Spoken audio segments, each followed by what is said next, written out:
Hare Krishna, bienvenidos. Hare Krishna, bienvenidos, soy Chitrak Das. En primer lugar, quiero agradecer a las autoridades de ISKCON Chosica por la invitación a este encuentro de hoy.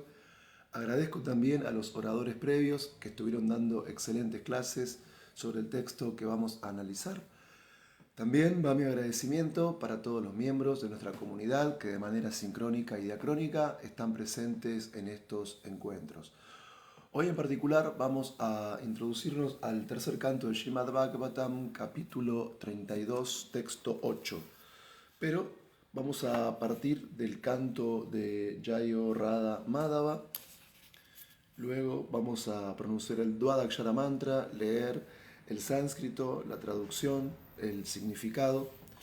Luego voy a dar una explicación del texto en particular y ustedes pueden dejar sus preguntas en la sección de comentarios que van a ser respondidas al final de esta clase.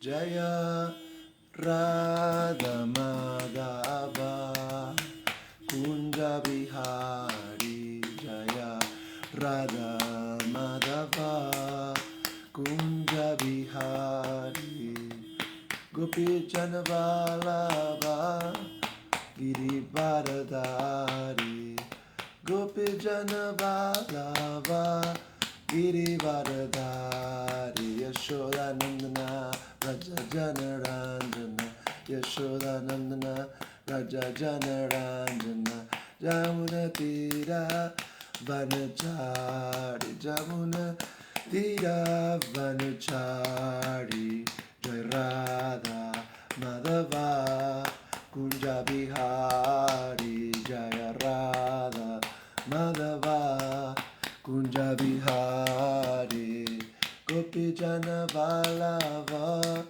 Girivaradari Gopi Jana Vallabha Girivaradari Yashodanandana Raja Janaranjana Yashodanandana Raja Janaranjana Jamuna Tira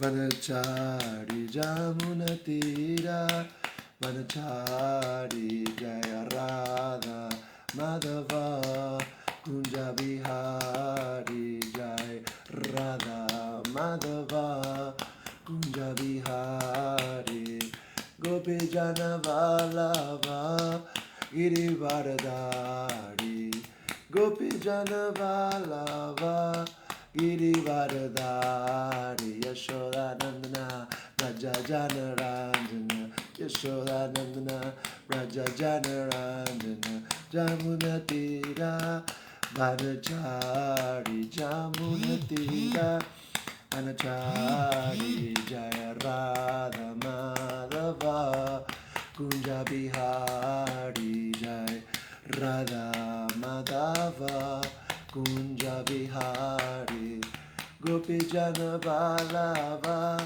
Girivaradari Gopi Jana Vallabha Girivaradari Yashodanandana Raja Janaranjana Yashodanandana Raja Janaranjana Jamuna Tira Vanachari Jamuna Tira Vanachari Jaya Radha Madhava Kunja Bihari Jaya Radha Madhava Kunja Bihari Gopi Jana Vallabha Girivaradari Gopi Jana Vallabha Girivaradari Yashodanandana Raja Janaranjana Yashodanandana Raja Janaranjana Jamuna Tira Vanachari Jamuna Tira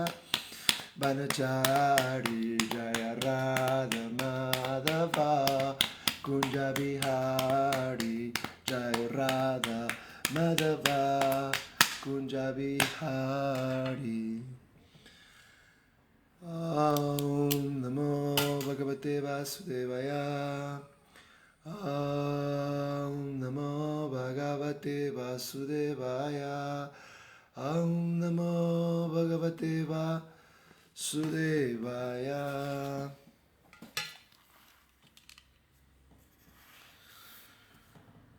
Srimad Bhagavatam, canto tercero, capítulo 32, texto 8. Dui parardavasaneyaha pralayo brahmanastute tavad adyasate lokam parasya parachintakaha.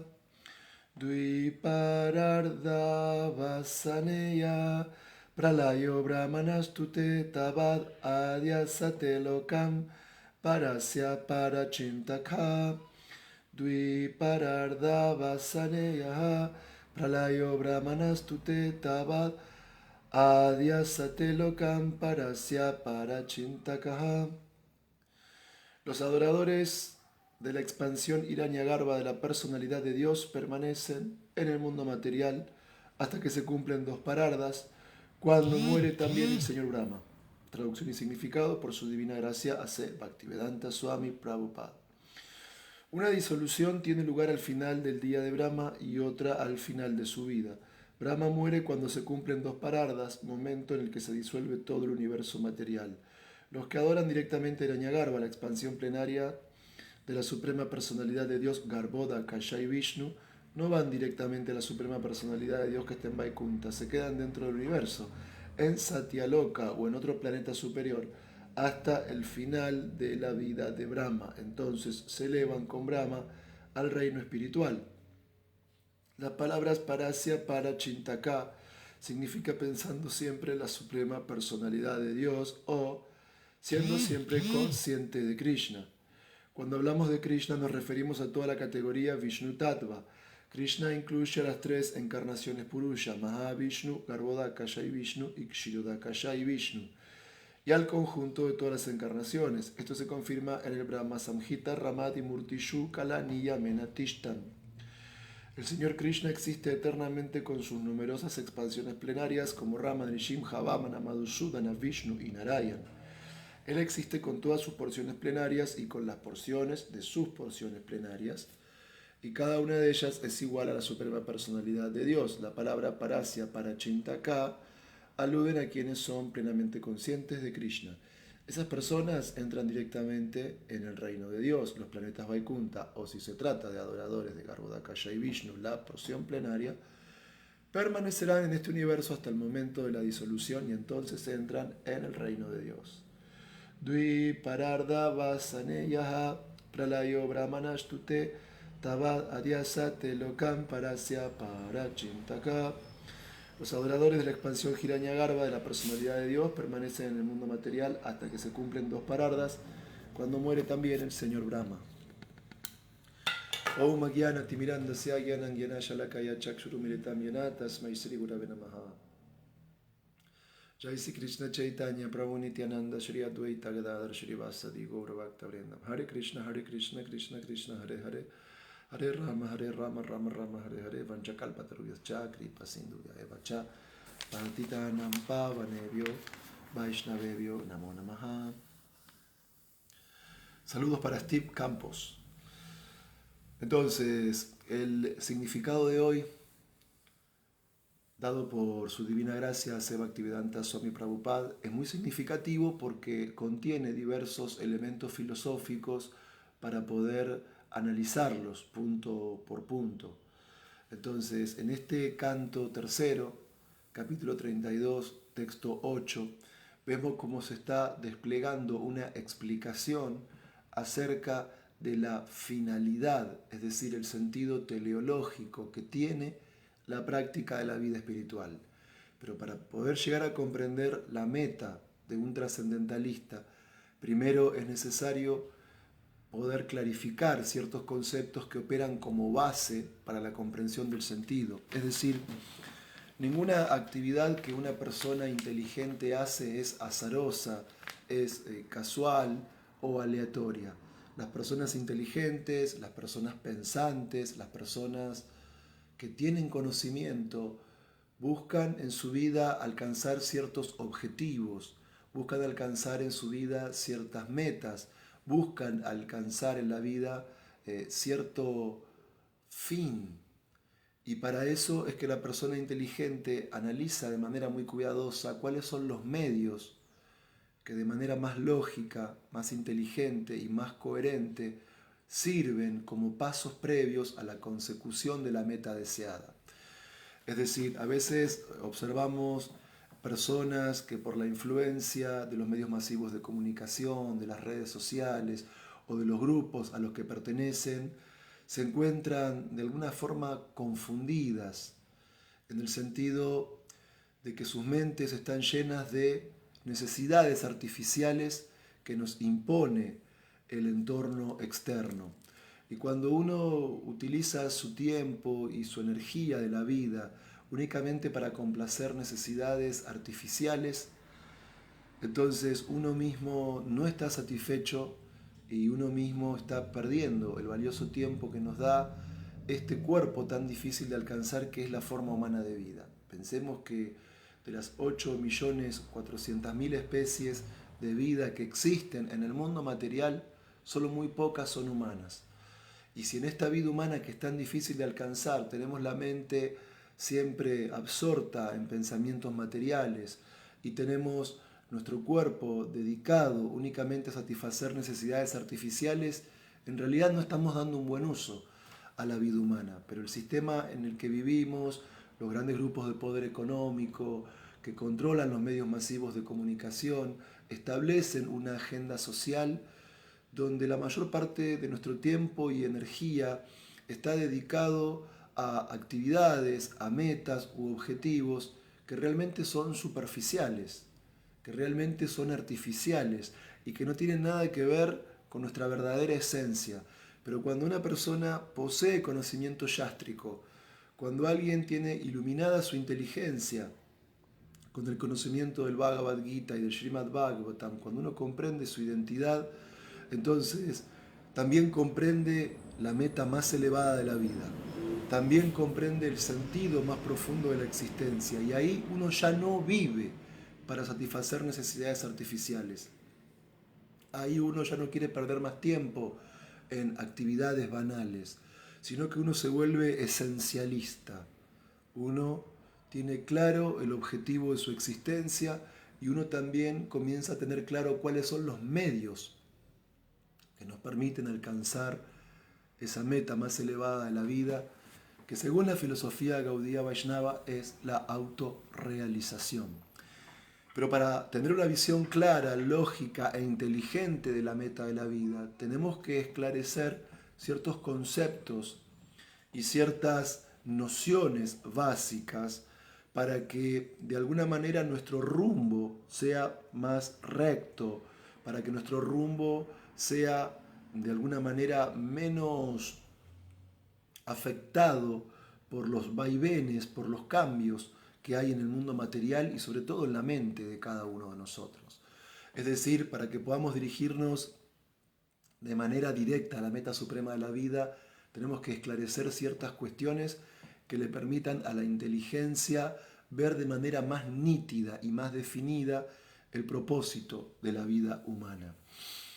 Entonces, según el conocimiento védico, la vida humana tiene 4 grandes metas generales: Dharma, Artha, Kama y Moksha.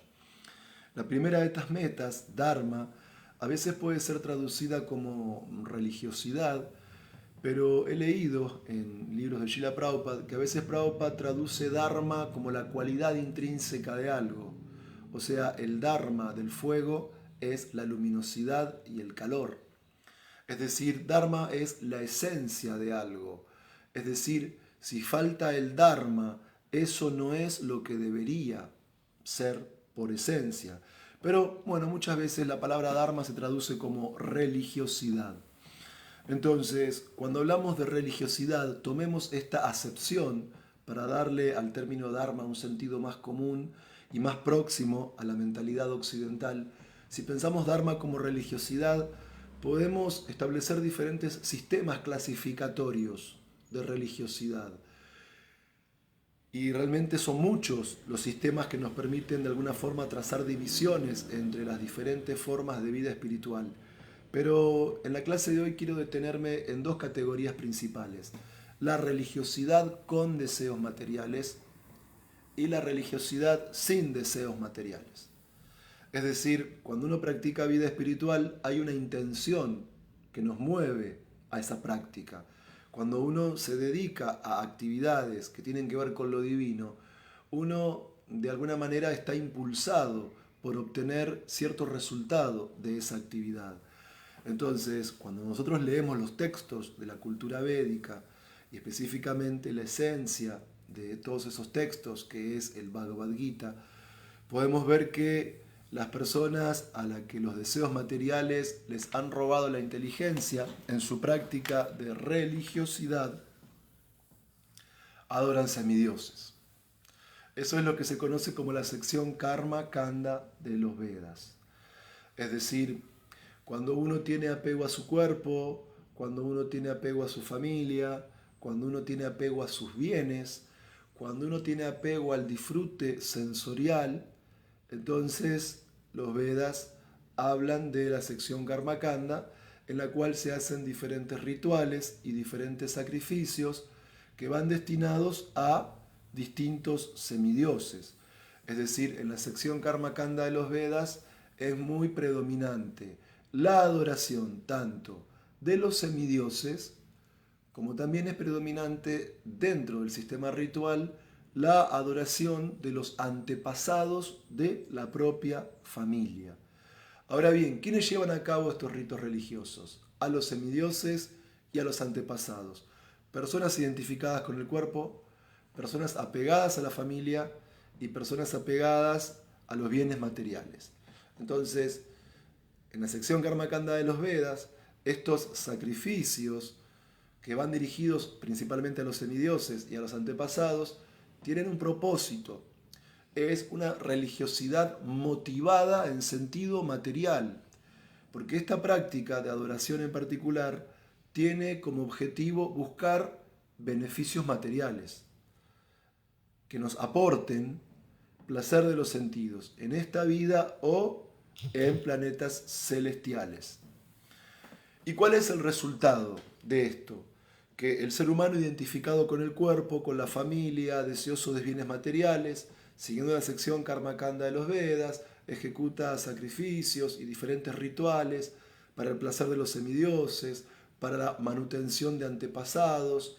Así uno tiene disfrutes materiales en esta vida, así tras la muerte de este cuerpo uno se eleva a planetas celestiales, pero cuando se agota el resultado de esa actividad piadosa, uno tiene que descender nuevamente a la tierra para poder continuar con esa serie de ritos, lo cual en última instancia, si pensamos desde la inteligencia iluminada por el conocimiento del Srimad Bhagavatam, este tipo de religiosidad motivada por deseos materiales es un tipo de espiritualidad para personas que no tienen todavía una conciencia espiritual muy desarrollada. Es para personas que están recién en los primeros pasos de la vida espiritual. Es para gente muy neófita, para gente poco desarrollada, para personas que todavía no han avanzado demasiado en el camino de la vida espiritual. Y el resultado final de esta adoración de semidioses y de antepasados por parte de aquellos que tienen deseos de disfrute material es que en realidad uno queda atrapado constantemente en el ciclo del nacimiento y la muerte. O sea, constantemente uno está sometido a la repetición del nacer, el envejecer, el enfermar y el morir. Es decir, cuando los deseos materiales nos roban la inteligencia, uno se dedica a la adoración de semidioses y de antepasados para obtener bienes y placeres que no pueden complacernos en un 100% y que además no son perdurables, que además perdemos con el paso del tiempo y que nos mantienen como esclavos en la repetición continua del ciclo del nacimiento y la muerte. Pero el Srimad Bhagavatam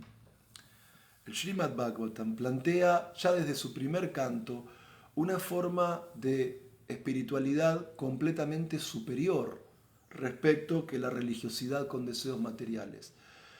En el primer canto del Srimad Bhagavatam, en el capítulo 1, se afirma que el Srimad Bhagavatam es el Purana inmaculado. El Srimad Bhagavatam rechaza todos los principios religiosos que tengan como meta el obtener beneficios o placeres materiales. El Srimad Bhagavatam es el texto que nos permite comprender y conocer a la Suprema Personalidad de Dios. Y por escuchar respetuosamente las enseñanzas del Bhagavatam, en uno se vuelve resuelta la fe en Krishna y en la práctica del Bhakti Yoga. Y básicamente este Srimad Bhagavatam nos permite liberarnos de los triples sufrimientos de la existencia material. Es suficiente en sí mismo para poder conocer a la Suprema Personalidad de Dios. Es el fruto maduro del árbol del conocimiento védico. Y como dije previamente, rechaza los principios religiosos inferiores en lo que las prácticas espirituales tienen como meta la búsqueda de placeres o bienes materiales. Entonces, este Srimad Bhagavatam nos permite, a través de su audición y a través de su puesta en práctica, situarnos más allá de la ignorancia, de la pasión e incluso de la bondad y establecernos en la práctica de otra forma de vida espiritual que es el Bhakti Yoga puro. Entonces tenemos que entender en base al Bhagavatam que la adoración de semidioses es védica, es sástrica, es auténtica, pero no es para gente muy avanzada, es para personas apegadas a lo material. Las personas verdaderamente avanzadas entienden que no son el cuerpo material, entienden que son almas espirituales, entienden que son partes de Krishna y que Krishna es el hijo de Vasudev, que Krishna es la causa de todas las causas, que Él es la fuente de los mundos materiales y espirituales y que aunque Él despliega su energía material para producir estos mundos temporales, Él es independiente y no se ve afectado por las influencias de la materia. Él fue quien instruyó al primer ser viviente, Brahma, con el conocimiento védico. Él es completamente trascendental, su morada es completamente trascendental y es ese Señor Krishna, la suprema verdad absoluta a la que los grandes sabios y Vaishnavas avanzados ofrecen sus respetuosas reverencias. Entonces, la persona inteligente, que no es sentimental, que no está confundida por la energía ilusoria, la persona que no ha perdido su capacidad de discernimiento, no adora semidioses, porque la persona inteligente no busca beneficios materiales de su práctica espiritual. Cuando Sri Nrsimhadev mató al demonio Hiranyakashipu, le dijo a su devoto Prahlad que le pida cualquier deseo, que él se lo iba a complacer. Y en el séptimo canto del Srimad Bhagavatam, Prahlad Maharaj le dice a Nrsimhadev que él no tenía nada que pedirle, porque él no era un comerciante. Él no servía al Señor Supremo a cambio de alguna recompensa, de algún beneficio, de algún sueldo o de algún intercambio. En la práctica del Bhakti Yoga nos diferenciamos de la religiosidad material porque no adoramos antepasados, no adoramos semidioses y no estamos esperando resultados o beneficios materiales por nuestras prácticas espirituales. No somos comerciantes. Esto no es un intercambio motivado materialmente con la Suprema Personalidad de Dios, sino que el Bhakti Yoga es para personas que han desarrollado conocimiento. El Bhakti Yoga es para personas inteligentes, que ya han superado la etapa infantil de pensar que la religiosidad tiene como única meta la búsqueda de placeres materiales. La persona consciente de Krishna ejecuta todo tipo de actividades y todo tipo de deberes, pero sin apego al resultado, entendiendo que Krishna es el supremo disfrutador de todo sacrificio y austeridad. Por eso los Vaishnavas avanzados se ocupan en Bhakti Yoga libre de ego falso. ¿Qué significa ego falso? Identificarme con lo que no soy, el cuerpo. Este cuerpo es material, tuvo forma de bebé, tuvo forma de niño, tuvo forma de joven, ahora tiene forma de adulto, algún día tendrá forma de anciano y por último va a morir. Y en última instancia, ¿a qué se reduce este cuerpo al que estamos tan apegados? A que al momento de la muerte se va a volver cenizas o se va a descomponer. Esa es en realidad la decadencia a la que está sometida el cuerpo. Cuando uno es ignorante, cuando uno carece de conocimiento, entonces uno tiene ego falso. Y tener ego falso es creer que uno es el cuerpo temporal. Pero en realidad el Vaishnava avanzado, saludos para Susana 10, pero en realidad el Vaishnava avanzado practica con inteligencia, con devoción, bhakti yoga, sin buscar complacencia material de los sentidos, ejecutando diferentes actividades y deberes, pero sin apego al resultado, comprendiendo que Krishna es el disfrutador de todo sacrificio y austeridad, y hace eso desde el ego verdadero, es decir, entendiendo, no soy el cuerpo, pero soy un alma espiritual y soy parte eterna de Krishna. Y en eso consiste liberarnos del ego falso. No podemos liberarnos del ego, porque todos tenemos un sentido de identidad. Hay que liberarnos del ego temporal, hay que liberarnos de la idea de pensar que somos el cuerpo. Pero automáticamente tenemos que fortificar esa identidad trascendental de ego verdadero en el sentido de que si bien no soy el cuerpo, pero sigo siendo alguien, sigo siendo un alma espiritual y una parte eterna de Krishna. Y ese punto es muy importante.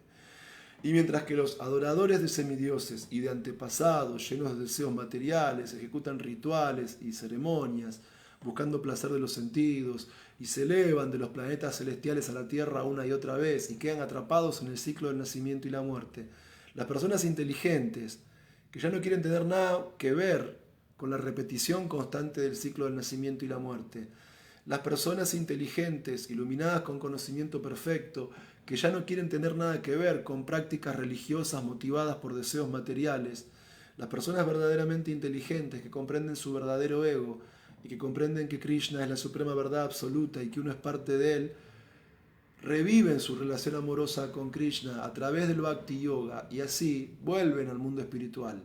Así son liberadas del ciclo del nacimiento y la muerte. Y así uno perfecciona su existencia en el estado de la autorrealización, que implica salir de las limitaciones del cuerpo, que implica salir de las limitaciones de la reencarnación, que implica salir de las miserias del mundo material y llegar a ese plano de eternidad, conocimiento y bienaventuranza en el mundo espiritual, en Vaikunta. Entonces, no solamente hay que comprender diferentes formas de vida espiritual, que es la adoración de semidioses basadas en deseos materiales y la adoración de Krishna libre de deseos materiales, sino que también clarificar esto y entender la meta última, mukti, liberación, implica en sentido filosófico también poder distinguir la naturaleza del objeto de adoración. O sea, por un lado, en esta clase partimos primero de distinguir dos procesos de vida espiritual. Saludos para Shana Pavana Prabhu. Entonces, por un lado, al comienzo de la clase de hoy, comenzamos a distinguir dos tipos de vida espiritual. La que está basada en deseos materiales, la adoración de semidioses y de antepasados, la sección Karma Kanda de los Vedas, mediante la cual uno ejecuta sacrificios religiosos para obtener beneficios materiales, y por otro lado, en un plano mucho más elevado, el Bhakti Yoga puro, libre de deseos materiales, libre de ego falso, libre de sentido de posesión y con plena conciencia de Krishna. Vimos que el resultado es distinto. Adorar semidioses nos mantiene en el ciclo del nacimiento y la muerte.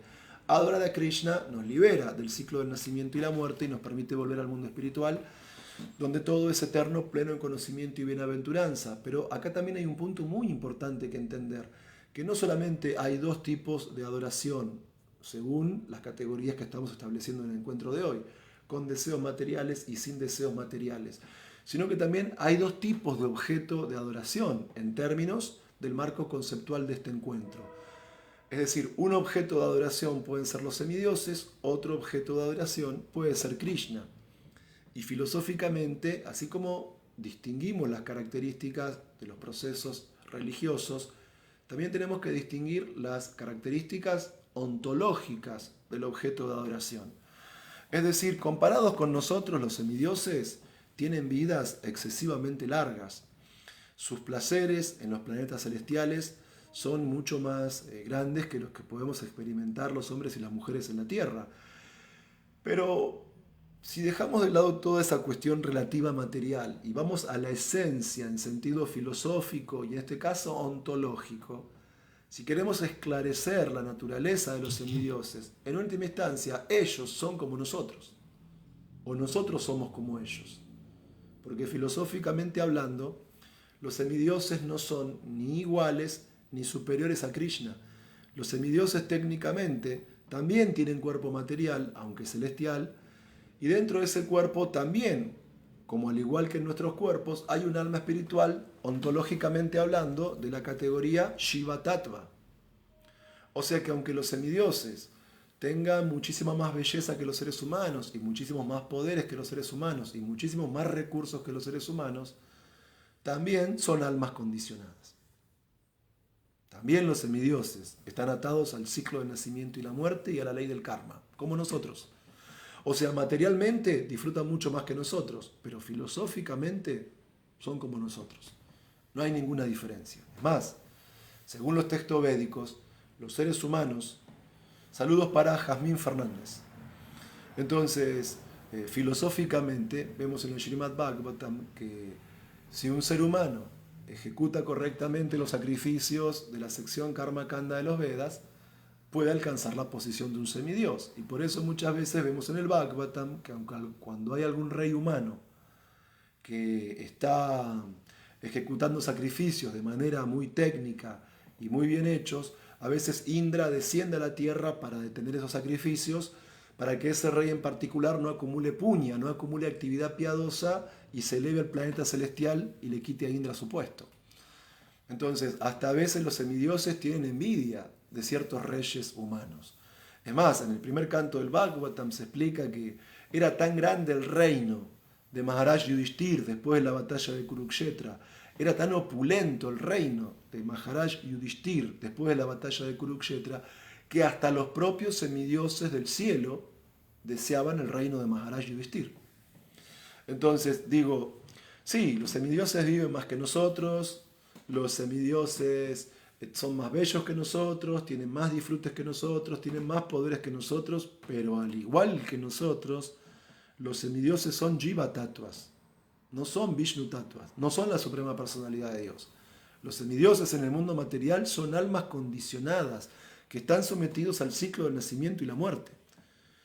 O sea, ellos nacen y mueren. Claro, viven más tiempo que nosotros, pero también mueren. Sí, es verdad, controlan algún aspecto de la naturaleza de la manifestación cósmica, pero también mueren.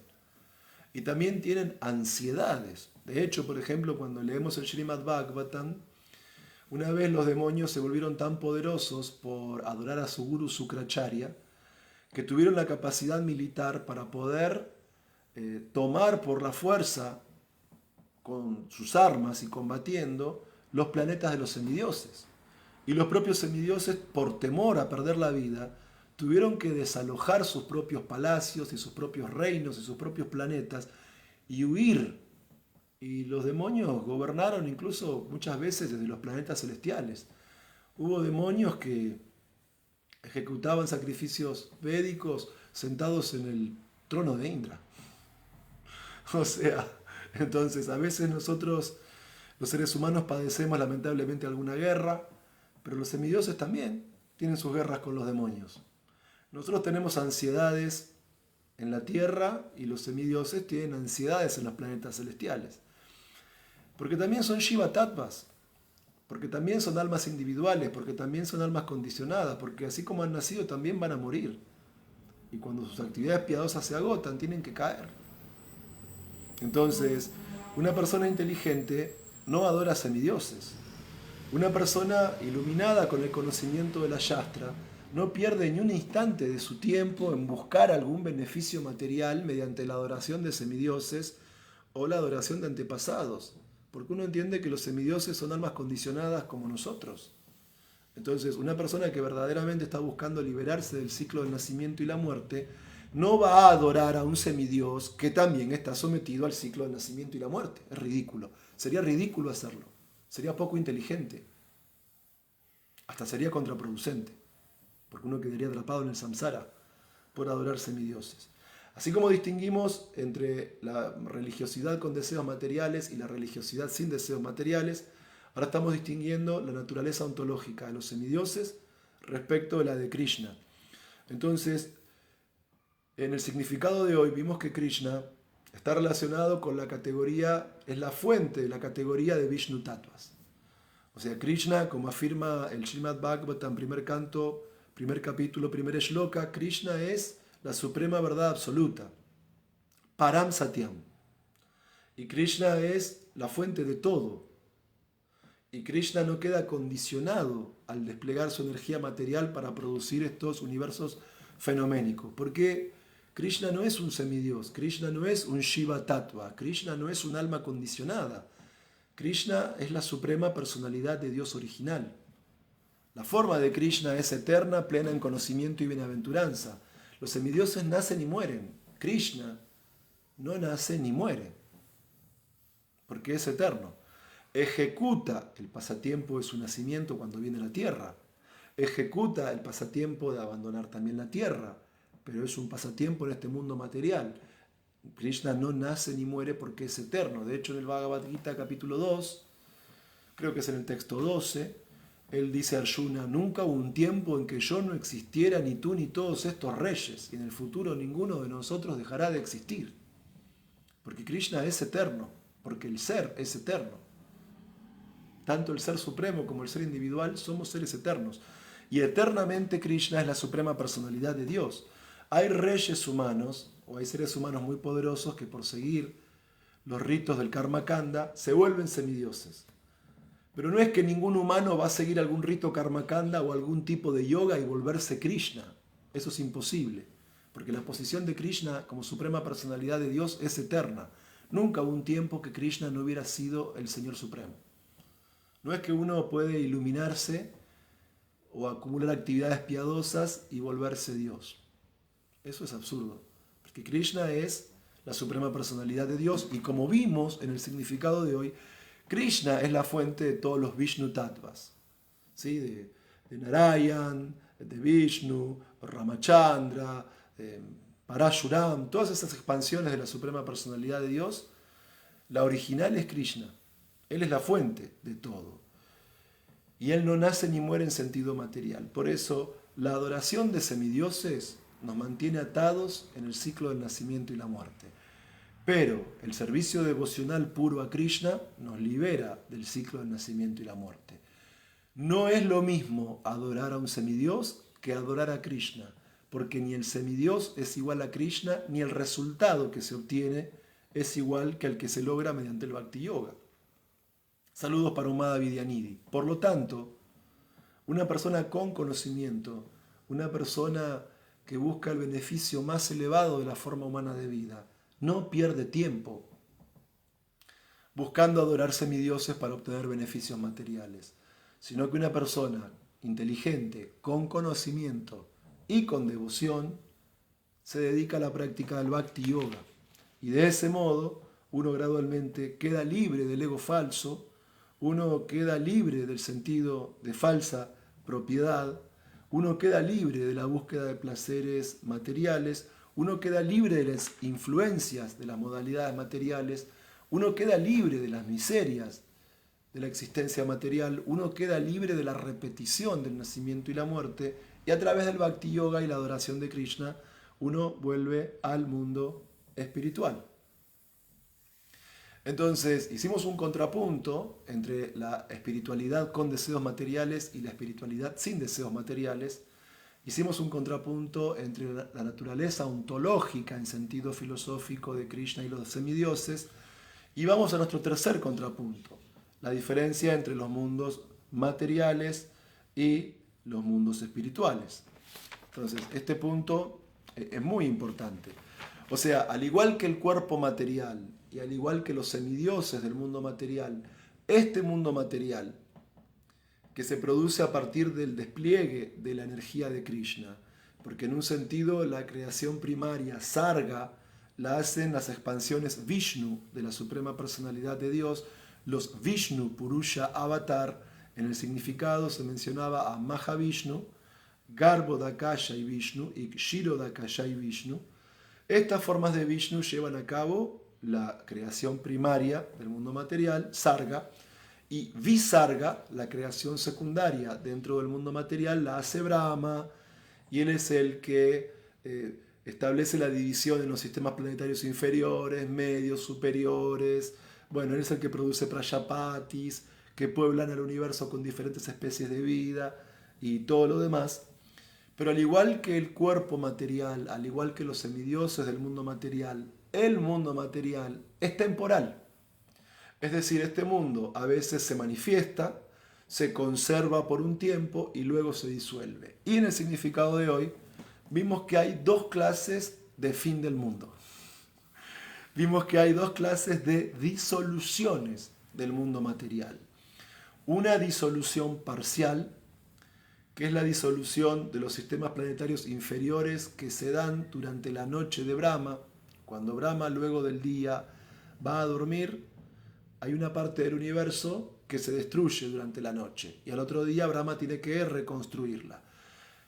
Esa disolución es parcial, pero al final de la vida de Brahma hay una destrucción total del mundo material, en el sentido de que toda la energía material es reabsorbida por Sri Vishnu y el mundo material deja de estar manifiesto. Esto implica que el mundo material es temporal, a veces está manifiesto y a veces pasa a un estado inmanifiesto. En el mundo material habitan las almas condicionadas y según el karma uno habita en sistemas planetarios inferiores o medios o superiores. Pero como vimos, durante la noche de Brahma hay una disolución parcial y al fin de los 100 años de la vida de Brahma hay una disolución total. En cambio, en el mundo espiritual, en Vaikunta, no es la morada de almas condicionadas, no es la morada de semidioses del mundo material, sino que es la morada de la suprema personalidad de Dios Krishna, y ahí podemos hablar de Goloka Vrindavan o de los planetas Vaikunta, que son la morada de diferentes expansiones Vishnu Tattva, de la suprema personalidad de Dios. Y a diferencia de los mundos materiales, en los mundos espirituales también hay variedad. El mundo espiritual no es impersonal, no es simplemente una luz o una energía eterna. Hay planetas donde hay bosques, lagos, montañas, ríos, ciudades, palacios, hombres, mujeres, familias, amor. Pero todo eso es espiritual, todo eso es trascendental y todo eso es eterno, pleno en conocimiento y bienaventuranza. Entonces, al estudiar el conocimiento védico tenemos que ser muy cuidadosos, porque el conocimiento védico nos da diferentes procesos de avance en la vida espiritual y todos esos procesos son auténticos, todos esos procesos son autorizados, pero no todos los procesos son iguales, ni todos los procesos dan el mismo resultado. Entonces, según la motivación que lo lleva a uno a practicar su vida espiritual, hay diferentes objetos de adoración. Pero el punto es que cuando uno no estudia el conocimiento védico acompañado por un maestro espiritual genuino, una persona confundida en ese laberíntico conocimiento de los Vedas, debido a la ignorancia y a la especulación mental, uno puede pensar que todo es uno en el conocimiento védico, uno puede pensar que todos los caminos conducen a Roma, uno puede pensar que es lo mismo adorar semidioses que adorar a Krishna. Pero esto es falso, esto es producto de Maya, es producto de la ilusión y de la ignorancia, incluso si uno es un erudito en el conocimiento védico. Entonces, en el capítulo 7 y en el capítulo 8 del Bhagavad Gita, tal como es, se afirma que las personas a las que los deseos materiales le robaron la inteligencia se dedican a adorar semidioses. Y ya sabemos que los semidioses son materiales, son temporales, son almas condicionadas, son jiva tattvas. Y aunque tienen mayores beneficios materiales que nosotros, también tienen grandes ansiedades materiales en su lucha contra los demonios. Y Krishna explica en el capítulo 8 del Bhagavad Gita que los que adoran semidioses al morir van con los semidioses, pero los que adoran a Krishna vuelven con él. Entonces, no todos los caminos conducen a Roma dentro de los diferentes procesos de vida espiritual que encontramos en las diferentes secciones de los Vedas.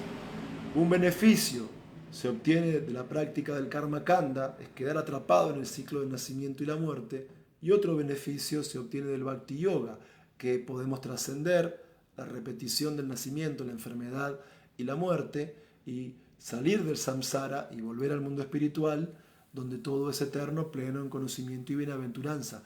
Y uno tiene que practicar vida espiritual de este modo, con inteligencia, con conocimiento, porque eso nos permite discernir, nos permite distinguir claramente las prácticas espirituales guiadas por deseos materiales respecto de las prácticas espirituales que están más allá de los deseos materiales, como es el caso del Bhakti Yoga. Esto nos permite diferenciar, discernir, distinguir entre la naturaleza ontológica del semidios, que es un alma condicionada, y la naturaleza ontológica de Krishna, que es eternamente liberado y que es la suprema personalidad de Dios. Esto nos permite distinguir, discernir entre la naturaleza del mundo material, que es temporal, y la naturaleza del mundo espiritual, que es eterna. Entonces, en el canto 2 del Srimad Bhagavatam, hay un shloka que dice que una persona que tiene una inteligencia amplia, ya sea que tenga todos los deseos materiales, ya sea que tenga deseos de liberación impersonal, o ya sea que esté libre de deseos materiales, debe adorar a la suprema personalidad de Dios Krishna por todos los medios. Entonces, uno podría decir, a ver, yo me autoconozco en sentido material. La verdad es que en mí hay una identificación con el cuerpo temporal, estoy deseoso de disfrutes materiales. Bueno, para mí sería más propio la sección Karma Kanda de los Vedas y adorar semidioses, porque el servicio devocional puro tal vez para mí sea grande o es demasiado. Pero no, aunque estemos apegados al cuerpo material, aunque tengamos deseos de disfrute material, si tenemos una inteligencia más amplia, tenemos que adorar por todos los medios a la suprema personalidad de Dios. Eso dice el segundo canto del Srimad Bhagavatam. Con deseos materiales o sin deseos materiales, aún así debemos adorar a la suprema personalidad de Dios a través del Bhakti Yoga. Y por la práctica del Bhakti Yoga, tenemos asegurado que de manera gradual nos liberamos del ego falso, nos liberamos del sentido de posesión, nos liberamos de los deseos materiales y alcanzamos el estado de conciencia más elevado, que es el estado de conciencia de Krishna. O sea, uno no debería desanimarse por estar identificado con el cuerpo por momentos o por momentos tener algún deseo material o por falta de pureza. Porque si uno es una persona con inteligencia amplia, se ocupa en el servicio devocional de Krishna en todos los medios, por todos los medios. Y esto lo afirma el Srimad Bhagavatam, con deseos materiales, con deseo de liberación o sin deseo material, en todos los casos tenemos que dedicarnos al Bhakti Yoga y eso de manera gradual nos va a ir cualificando para convertirnos en Vaishnavas puros. Y también dice el Srimad Bhagavatam segundo canto que para todo tipo de adoradores, ¿sí?, la más elevada bendición que podemos recibir es sentir atracción espontánea, pura y amorosa por Krishna. Y eso solamente se puede lograr mediante la asociación con el devoto puro. Por eso es muy importante que los miembros de ISKCON tengamos sadhu sangha, porque eso nos va a permitir superar nuestra mentalidad material. Eso nos va a permitir superar a veces la tendencia a estar muy activo en la vida espiritual o muy inactivo. El contacto con el sadhu sangha, el contacto con devotos puros, nos va a entusiasmar en el bhakti. Y sobre todo, dentro de los devotos puros de ISKCON hay uno que es el más importante, que es su propio fundador y acharya.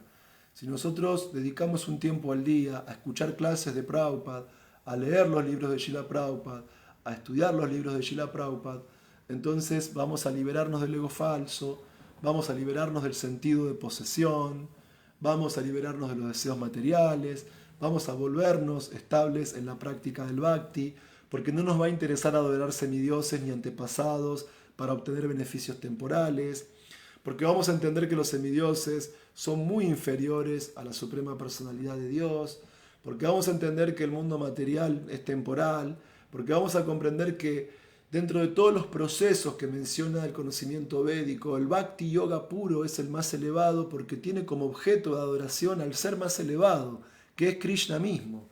Y a través del proceso de Bhakti Yoga, gradualmente nos vamos a cualificar, alcanzar el nivel de devotos puros, salir del ciclo de nacimiento y la muerte y volver al mundo espiritual y alcanzar una vida eterna, plena en conocimiento y bienaventuranza.